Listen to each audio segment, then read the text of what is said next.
16 मार्च 2022 को राजस्थान के भिवाड़ी शहर के पुल के नीचे एक सफेद बोरी पड़ी हुई थी। वहां से गुजर रहे एक आदमी की नजर उस बोरी पर पड़ी। उसने देखा कि बोरी में से लाल रंग का लिक्विड था जो खून जैसा प्रतीत हो रहा था। इस पर उसने ततारपुर पुलिस थाने को फोन करके सूचना दी।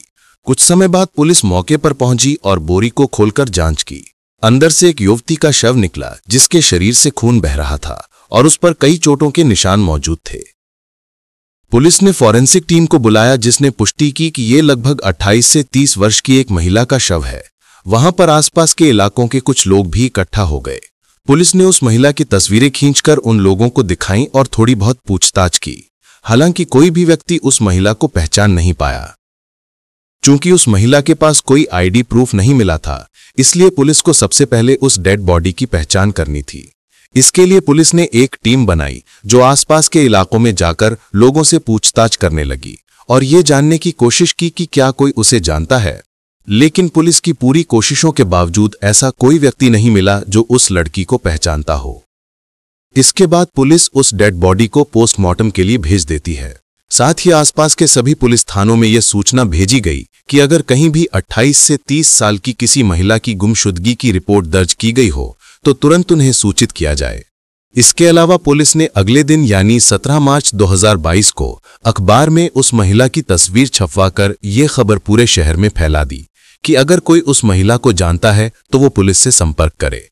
लेकिन पुलिस की इतनी मेहनत के बाद भी कोई ऐसा व्यक्ति सामने नहीं आया जो उस महिला को पहचानता हो।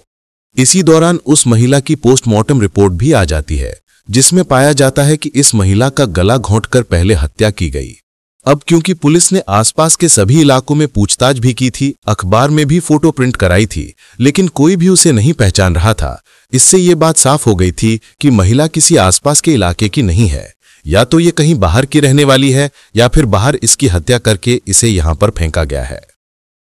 अब पुलिस ततारपुर इलाके में जितने भी होटल और रेस्टोरेंट थे उनमें पूछताछ शुरू करती है, क्योंकि पुलिस का मानना था कि अगर ये लड़की बाहर की होगी या कोई उसे बाहर से मारकर यहां लाया होगा तो हो सकता है कि उसने किसी रेस्टोरेंट या होटल में रहने के लिए रूम लिया हो।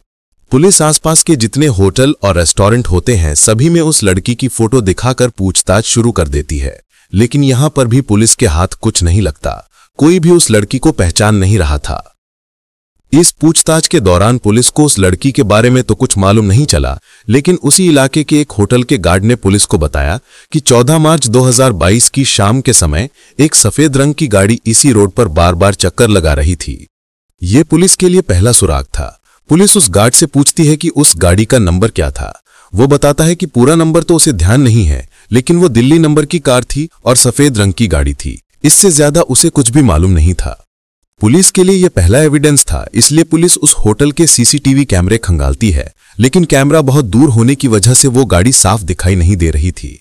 हालांकि पुलिस के लिए इतना ही सुराग काफी था। पुलिस ये मानती है कि अगर दिल्ली नंबर की गाड़ी राजस्थान में घूम रही थी तो वो हाईवे के टोल प्लाजा से होकर आई होगी। इसी के चलते वो सबसे निकट के टोल प्लाजा की सीसीटीवी रिकॉर्डिंग निकालते हैं। लेकिन दिक्कत ये थी कि उस टोल प्लाजा से रोज हजारों गाड़ियां गुजरती थीं जो दिल्ली नंबर की थीं और सफेद रंग की भी थीं। इसलिए पुलिस एक पैरामीटर सेट करती है। वो टोल प्लाजा से लेकर ततारपुर के उस होटल की दूरी देखती है और उस दिशा में आने वाली गाड़ियों को शॉर्टलिस्ट किया जाता है। यहां पर पुलिस को बहुत सारी गाड़ियां मिलती हैं जिनकी डिटेल्स पुलिस खंगालती है, उनके मालिक का नाम, दिल्ली में उनका पता आदि। ये सारी डिटेल्स पुलिस अपने पास कलेक्ट कर लेती है। अब दिल्ली नंबर प्लेट की जितनी गाड़ियों की डिटेल्स राजस्थान पुलिस कलेक्ट करती है वो सारी डिटेल्स वो दिल्ली पुलिस हेडक्वार्टर में भेजती है।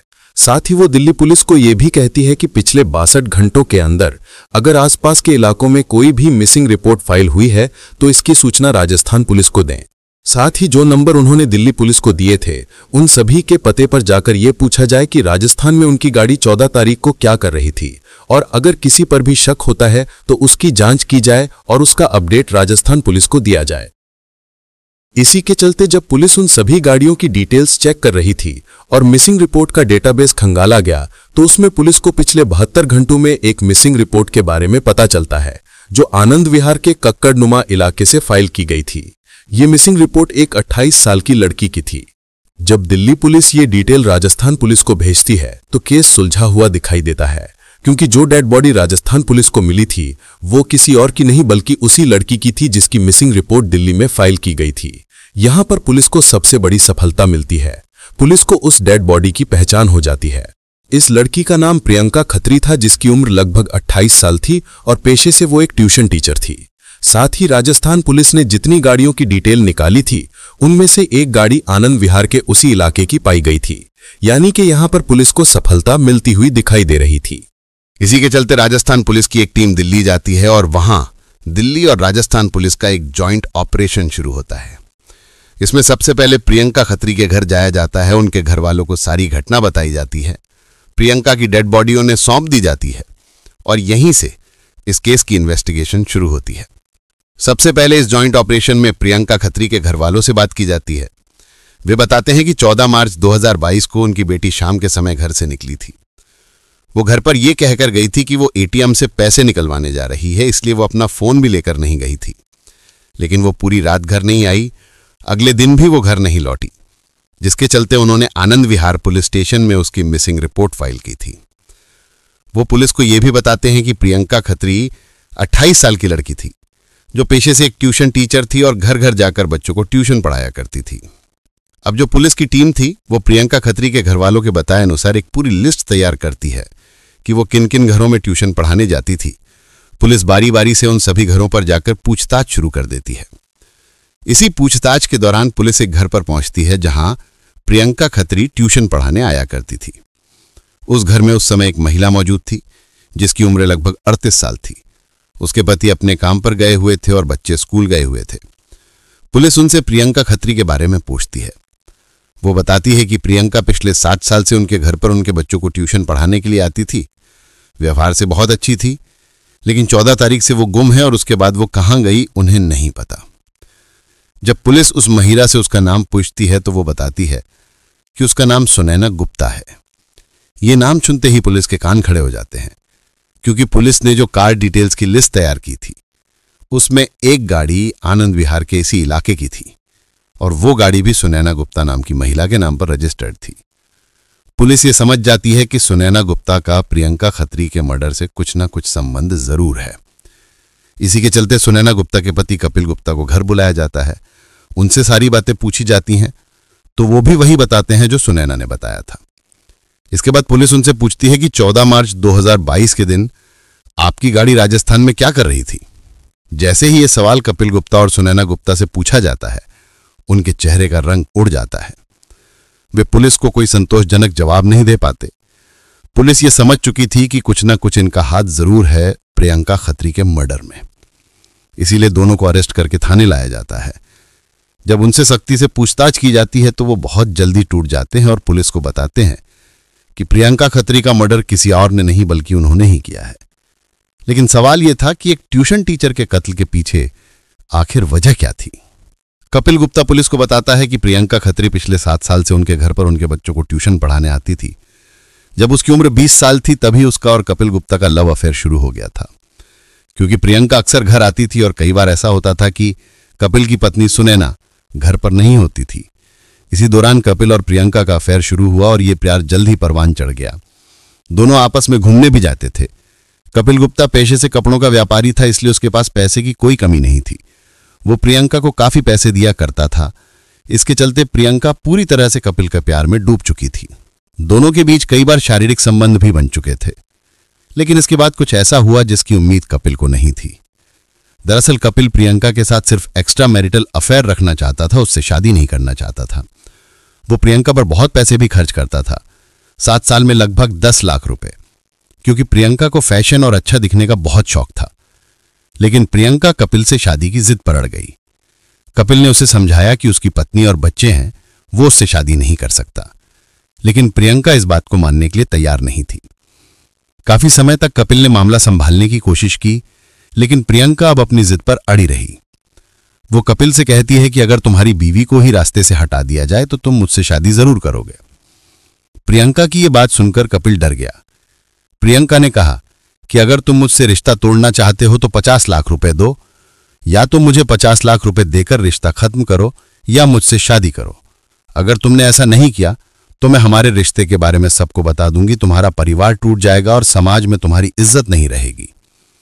यह सुनकर कपिल डर गया और उसने सारी बातें अपनी पत्नी सुनैना गुप्ता को बताई। पहले तो सुनैना बहुत गुस्सा हुई कि 7 साल से उसका अफेयर चल रहा था और उसे भनक भी नहीं लगी, लेकिन बाद में सुनैना ने कहा कि गलती हो गई है, अब इसका निपटारा करना पड़ेगा।